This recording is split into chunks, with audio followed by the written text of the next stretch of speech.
सभा या कोई सम्मेलन नहीं है। हम एक बहुत बड़े मुद्दे पे और बहुत इम्पोर्टेंट मुद्दे पे बात करने के लिए यहाँ बैठे हैं। हमारी आबादी आधी है, हम आधे हकदारी की बात करते हैं, लेकिन हम अपनी आधी जिम्मेदारी निभाते नहीं। जिस तरह से आधी आबादी है तो हम आधे के हकदार हैं, लेकिन अगर हम आधी भागीदारी भी निभाते, हमारी मेन बॉडी की जब मीटिंग होती है तो हम हर जनपद मिलकर, हमारे जनपद का भी यही हाल है कि जहाँ 100 पुरुष होते हैं वहाँ 2, 4, 10 महिलाएं होती हैं। तो इसकी जैसी संख्या उसकी उतनी भागीदारी। लेकिन अगर हम अपनी भागीदारी बढ़ाएं और अपनी भागीदारी को अपनी जो हमारी संख्या है उसके हिसाब से हम रखें, तो हम लोग हर चीज़ में अपना हिस्सा भी उसी अनुपात में मांगेंगे।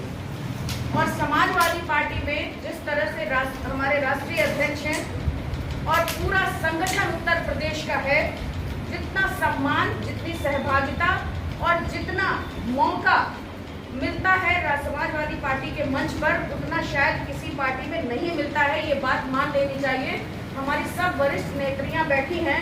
भाजपा के मंच पे चले जाइए, भाजपा के उसमें, बसपा के, कांग्रेस के, जितनी आज़ादी से, जितनी मुस्तैदी से, जितने हक से आप अपनी बात कह सकती हैं और जितने अधिकार से हम अपने राष्ट्रीय अध्यक्ष जी से मिलते हैं, जब वो लखनऊ में रहते हैं, एक महिला उनसे मिल पाती है और नेताजी थे तब भी, उतना बहुत कम दलों में मिलता है।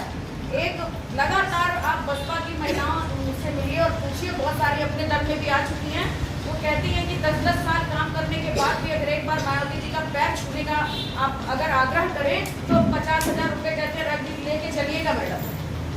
और एक हमारे नेता है, जब आप चाहिए तो आप कम से कम नमस्ते तो जरूर कर सकते हैं।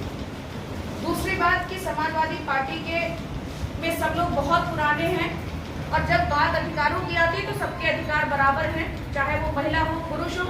हम महिला कह के अपने आप को छोटा या कमतर नहीं कर सकते। हमारी भागीदारी उतनी ही है, हमारी जिम्मेदारी भी उतनी है। बहुत सारे हमारे साथी हैं, सन 2000 से जुड़ी हूँ, 2003 से बहुत एक्टिव रही।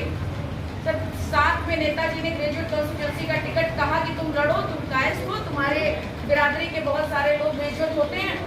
सर आप उस समय अध्यक्ष थे, यही जौनपुर में 2200 वोट में बनवाई थी सर, उससे देख करके।